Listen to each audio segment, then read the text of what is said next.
Hi guys, I hope you all are doing great. हम लोग बात कर रहे हैं हमारे डेली करंट अफेयर सेशन की, जो सुबह 4 बजे अवेलेबल हो जाता है हमारे दोनों चैनल्स पिनाकुलर फ्रंटियर आईएएस पर। आज की तारीख है 20 दिसंबर 2022। दोनों चैनल्स को सब्सक्राइब करें, बेल आइकन को जरूर प्रेस करना है ताकि हमारी आने वाली हर वीडियो की नोटिफिकेशन आपको मिल सके। हमारी दो वेबसाइट्स हैं sscglpnacle.com और baljeetdhaka.com। साथ ही साथ for daily videos, PDF and monthly magazine आप हमारे टेलीग्राम हैंडल्स फ्रंटियर आईएएस और एसएससीजीएल पिनाकल ऑनलाइन को ज्वाइन जरूर करें। स्टार्ट करेंगे प्रीवियस क्विज के साथ। मैंने आपसे पहला क्वेश्चन पूछा था कि भारत अंतर्राष्ट्रीय विज्ञान महोत्सव 2022 किस शहर में आयोजित किया जाएगा। करेक्ट आंसर था भोपाल। और दूसरा क्वेश्चन पूछा था कि भारत में किस राज्य केंद्र शासित प्रदेश ने सभी परिवारों के लिए एक अद्वितीय अल्फा न्यूमेरिक पहचान संख्या पेश करने का प्रस्ताव दिया है। करेक्ट आंसर था जम्मू और कश्मीर। स्टार्ट करेंगे। फर्स्ट क्वेश्चन है, कौन सा संस्थान सोवरेन गोल्ड बॉन्ड की 2 किस्तें जारी करने के लिए तैयार है। करेक्ट आंसर है आरबीआई। डिटेल्स देख लो। तो भारतीय रिजर्व बैंक को सोवरेन गोल्ड बॉन्ड की 2 किस्तें जारी करनी है जो दिसंबर और मार्च में सार्वजनिक सदस्यता के लिए खुलेंगी। सोवरेन गोल्ड बॉन्ड 2022-23 सीरीज 3 19 दिसंबर से 23 दिसंबर और 2022-23 सीरीज 4 के दौरान 6 से 10 मार्च 2023 के दौरान सब्सक्रिप्शन के लिए खुलेंगे। ये बॉन्ड सरकार की ओर से भारतीय रिजर्व बैंक द्वारा जारी किए जाते हैं। इसे अनुसूचित वाणिज्यिक stock holding corporation of India limited, clearing corporation of India limited, नामित डाकघरों और स्टॉक एजेंसियों एनएसई और बीएसई के माध्यम से बेचा जाएगा। नेक्स्ट क्वेश्चन है, ब्रिस्बेन 2032 ओलंपिक और पैरालंपिक खेलों का पहला सीईओ किसे नामित किया गया है। इंपॉर्टेंट क्वेश्चन है। करेक्ट आंसर है सिंडी हुक। डिटेल्स देख लो। तो ब्रिस्बेन 2032 ओलंपिक और पैरालंपिक खेलों की आयोजन समिति ने अमेरिकी कार्यकारी सिंडी हुक को अपना पहला सीईओ नामित किया। 6 महीने की अवधि में 50 उम्मीदवारों के साथ बात करने के बाद आयोजन समिति ने नियुक्ति की घोषणा की। ग्रीष्मकालीन ओलंपिक की मेजबानी ऑस्ट्रेलिया में 2 बार, एक बार 2000 में सिडनी में और एक बार 1956 में मेलबर्न में हुई थी। 23 जुलाई को 2032 आयोजन समिति की अप्रैल में पहली बोर्ड बैठक के बाद आधिकारिक तौर पर 10 साल की उल्टी गिनती शुरू हुई। सिंडी हुक एक सफल उद्यमी है जिन्होंने 1 सितंबर 2018 से 31 मई 2022 तक डेलॉयट एशिया पैसिफिक का नेतृत्व किया। यहाँ उन्हें तस्वीर में देख लीजिए। नेक्स्ट क्वेश्चन है, किस शहर की स्थानीय असेंबली ने घरेलू कार्बन उत्सर्जन में कटौती के लिए सौर ऊर्जा पैनल स्थापित करने के लिए एक नया नियम पारित किया है। करेक्ट आंसर है टोक्यो। डिटेल्स देख लो।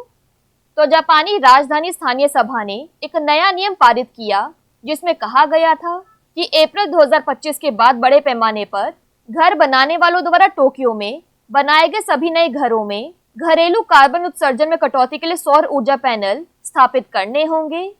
करंटली बात करें तो वर्ल्ड के लार्जेस्ट कार्बन एमिटर्स लिस्ट में जापान का 5th स्पॉट है।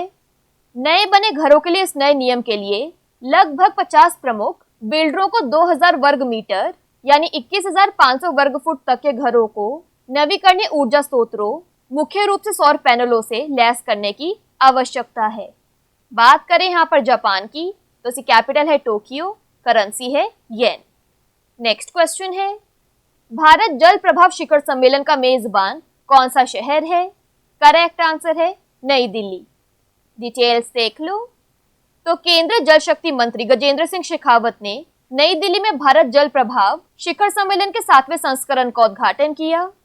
इस वर्ष के शिखर सम्मेलन का विषय 5 P's के मानचित्रण और अभिसरण, लोग, नीति, योजना, कार्यक्रम और परियोजना, that is people, policy, plan, program and project के चुनिंदा पहलुओं पर ध्यान देने के साथ एक बड़े बेसिन में छोटी नदियों की बहाली और संरक्षण है। नेक्स्ट क्वेश्चन देखो, वेपोर उरु किस राज्य का प्रमुख उत्पाद है। करेक्ट आंसर है केरल। डिटेल्स देख लो।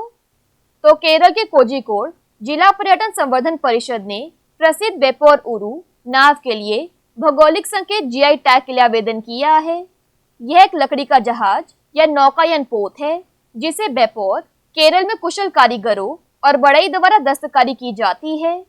बेपोर नौकाएं केरल के व्यापारिक संबंधों और खाड़ी देशों के साथ मित्रता का प्रतीक है। यहाँ तस्वीर में देख लीजिए। नेक्स्ट क्वेश्चन है, भारत को फ्रांस से सभी 36 राफेल विमान मिल चुके हैं।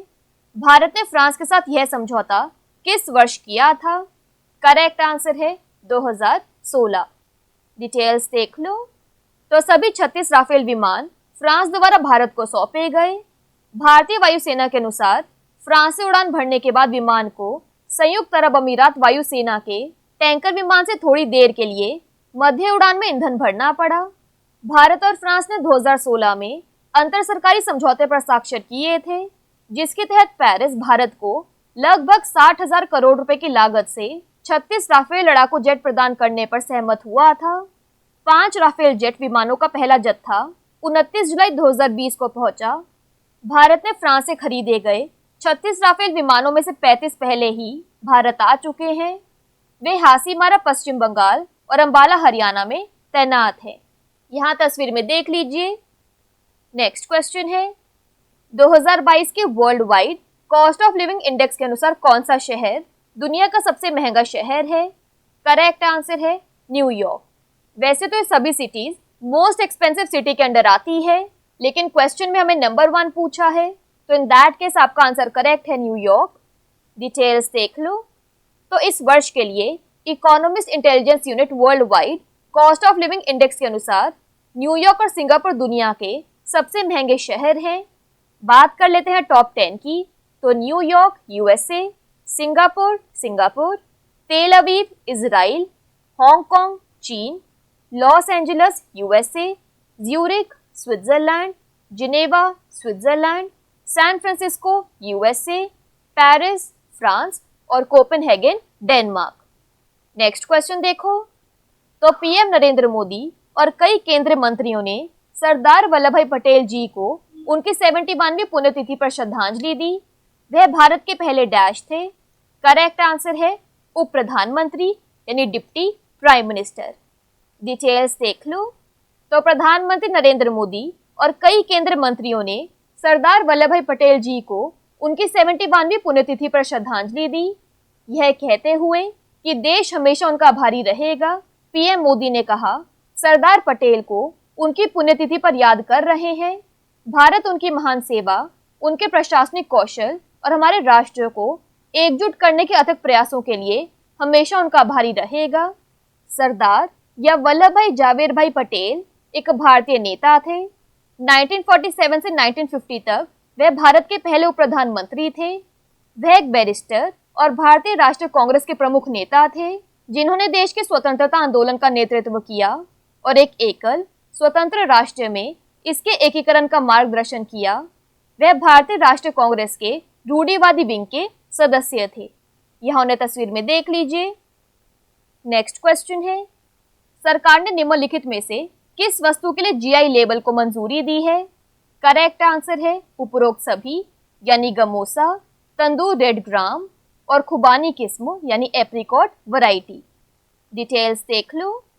तो असम का प्रसिद्ध गमोसा, तेलंगाना का तंदूर रेड ग्राम, लद्दाख का रक्त से कार्पो खुबानी और महाराष्ट्र का अलीबाग सफेद प्याज कुछ ऐसी वस्तुएं हैं जिन्हें सरकार से भौगोलिक संकेत जीआई लेबल मिला है। व्यापार और उद्योग मंत्रालय द्वारा दिए गए एक बयान के अनुसार जीआई की कुल संख्या 432 तक पहुंच गई है। कर्नाटक, तमिलनाडु, उत्तर प्रदेश और केरल शीर्ष राज्य हैं जहां जीआई की सबसे बड़ी संख्या है। सरकार ने जीआई के प्रचार प्रसार में सहयोग करते हुए जागरूकता कार्यक्रमों में जीआई को बढ़ावा देने के लिए 3 साल तक 75 करोड़ रुपए खर्च करने की मंजूरी दी।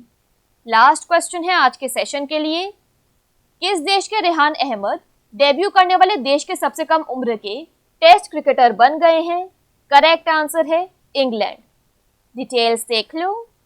तो रेहान अहमद पाकिस्तान और इंग्लैंड के बीच फाइनल मैच में पदार्पण करने वाले इंग्लैंड के सबसे कम उम्र के टेस्ट क्रिकेटर बन गए हैं। जब मैच शुरू होगा तब रेहान अहमद की उम्र 18 साल 126 दिन होगी। अब तक 18 साल 149 दिन के ब्रायन क्लॉज 1949 में न्यूजीलैंड बनाम इंग्लैंड मैच के दौरान इंग्लैंड के सबसे युवा खिलाड़ी थे। रेहान अहमद का जन्म 13 अगस्त 2004 को हुआ था। उन्होंने 17 दिसंबर 2022 को अंतर्राष्ट्रीय क्रिकेट में पदार्पण किया था। यहाँ उन्हें तस्वीर में देख लीजिए। क्विकली बात कर लेते हैं आज के सेशन की समरी की। तो 2 trenches of sovereign gold bonds को इशू करने के लिए सेट है आरबीआई। ब्रिस्बेन 2032 ओलंपिक और पैरालंपिक गेम्स की पहली सीईओ बनी है सिंडी हुक। सोलर पावर पैनल्स को इंस्टॉल करने के लिए न्यू रेगुलेशन पास किया है टोक्यो ने। इंडिया वाटर इंपैक्ट समिट को होस्ट किया नई दिल्ली में। वेपौर उरू एक फ्लैगशिप प्रोडक्ट है केरला का। इंडिया को फ्रांस से 36 राफेल एयरक्राफ्ट मिल चुके हैं। फ्रांस के साथ ये एग्रीमेंट हुआ था 2016 में। World wide cost of living index 2022 में मोस्ट एक्सपेंसिव सिटी है न्यूयॉर्क। सरदार वल्लभ भाई पटेल जी को उनकी 71st डेथ एनिवर्सरी पर श्रद्धांजलि दी गई। वे इंडिया के पहले डिप्टी प्राइम मिनिस्टर थे। Gamosa, Tandur red gram, Raktsey Karpo apricot, Alibag white onion को गवर्नमेंट ने अप्रूव किया है जीआई लेबल। और रेहान अहमद बने हैं इंग्लैंड के सबसे यंगेस्ट टेस्ट क्रिकेटर। बात कर लेते हैं आज के सेशन के क्विज फॉर द डे की। आपका पहला क्वेश्चन है, एयरबीएनबी ने किस राज्य सरकार के पर्यटन विभाग के साथ एक समझौता ज्ञापन पर हस्ताक्षर किए। और आपका दूसरा क्वेश्चन है, किस देश ने तंबाकू धूम्रपान को पूरी तरह से समाप्त करने के लिए कानून पारित किया है। दोनों क्वेश्चंस हमारे प्रीवियस सेशन से हैं। इनके आंसर नहीं आएगा तो उनको चेक कर लेना। दोनों चैनल्स को सब्सक्राइब करें, बेल आइकन को जरूर प्रेस करना है ताकि हमारी आने वाली हर वीडियो की नोटिफिकेशन आपको मिल सके। हमारी दोनों वेबसाइट्स और टेलीग्राम हैंडल्स को ज्वाइन जरूर करना है। Thank you so much. I will see you in my next session.